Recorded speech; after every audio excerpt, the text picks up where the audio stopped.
Salt Lake City, a cute little toddler wore a pair of bulky pink headphones to protect her ears from cranked-up decibel levels inside of Vivint Arena on Friday night. Fortunately, for the health of the ears of 18,300 fans, and unfortunately for those who wanted to loudly cheer on the home team, the Jazz didn't give their fans much to yell about in a Game 3 blowout loss to the Houston Rockets. There were moments when the building buzzed with ear-piercing delight and support, but there were more moments in this lopsided loss in which the noise resembled a reverent funeral more than a rowdy rock concert. It was a much more somber feeling than a week earlier when the Jazz eliminated the Thunder in Game 6, leading to Oklahoma City star Russell Westbrook ranting about alleged vulgar and disrespectful shouts from Jazz fans. The Rockets managed to take away one of the Jazz's not-so-secret weapons in jumping ahead by 20 points in the first quarter. Utah's crowd came to life a few times, either as a response to a short run or in hopes of reviving their uncharacteristically lifeless team, but Houston made it a frustratingly quiet night overall. Rockets players wouldn't admit they hoped to do that, but it was certainly a source of pride to turn the large concrete building into a tomb.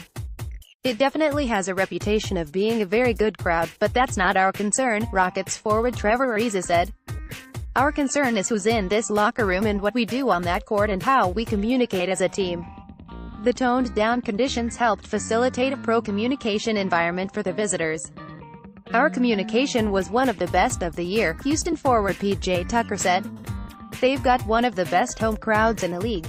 So anytime you can try to get them out of it, that's always great. They definitely have one of the best crowds in the league.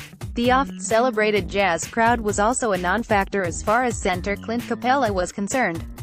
Everybody was really focused on the game, Capella said. We started the game well, so it also helped whenever you're up 20 or 30.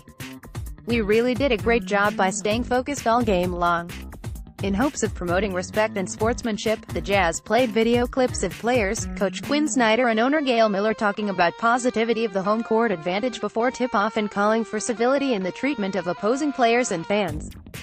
A few Jazz loyalists might need to pay more attention, if you ask some Rockets fans in attendance.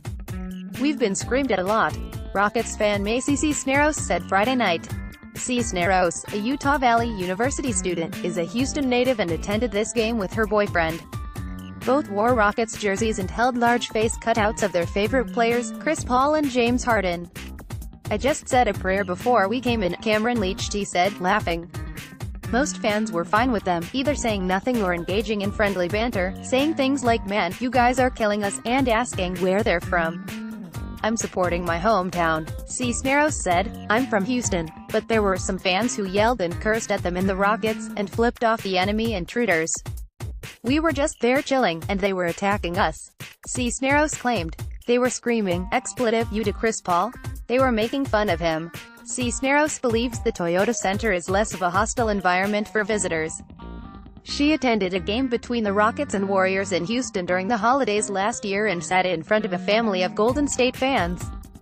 There was a huge family from the Warriors behind us, and they were the loudest, most rowdiest I've ever been around my entire life, she said.